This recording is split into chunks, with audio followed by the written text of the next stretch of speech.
From Svitek comes a weekly digital series where he shares his insights, concepts, and findings learned during his 15-year journey of working in the entertainment industry. Each lesson offers you a roadmap to overcome the challenges that all artists face on the path to success. Welcome to a Svitek podcast. Hello, I'm Svitek, 360 creative coach, and in this episode, I want to talk about the notion of reshifting how you look at various quote-unquote problems in your life. And you'll understand the reason why I put problems in quotes. Let me kind of give it an introduction, right? So I was listening to a podcast where Jim Quick, learning expert Jim Quick, was a guest. And he was talking about essentially the power of words.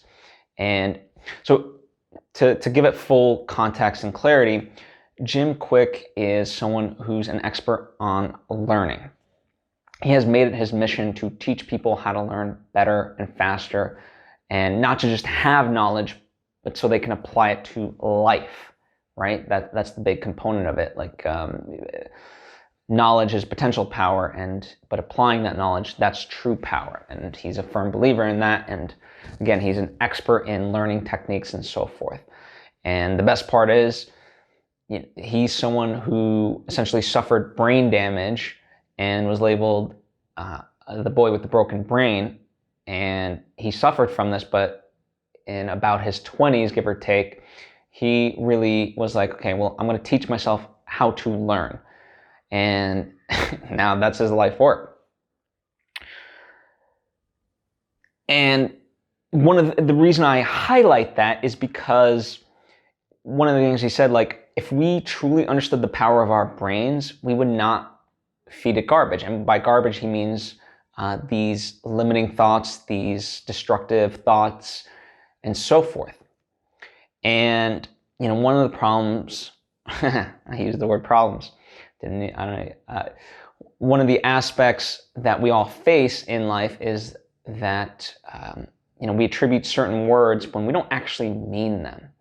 So we can be facing the smallest issue in our life, and all of a sudden we call it a problem. We attribute certain words to it. We give it a life and context, and all of a sudden, we turn a mountain. We turn a molehill into a mountain.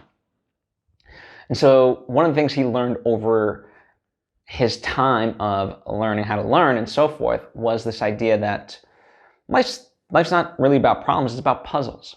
So just that tiny little shift of calling problems puzzles makes a vast difference, because then that invites your brain to action. And it's fun, right? I think for the most part, we all like puzzles. Maybe not. I'll say for me, I certainly love puzzles.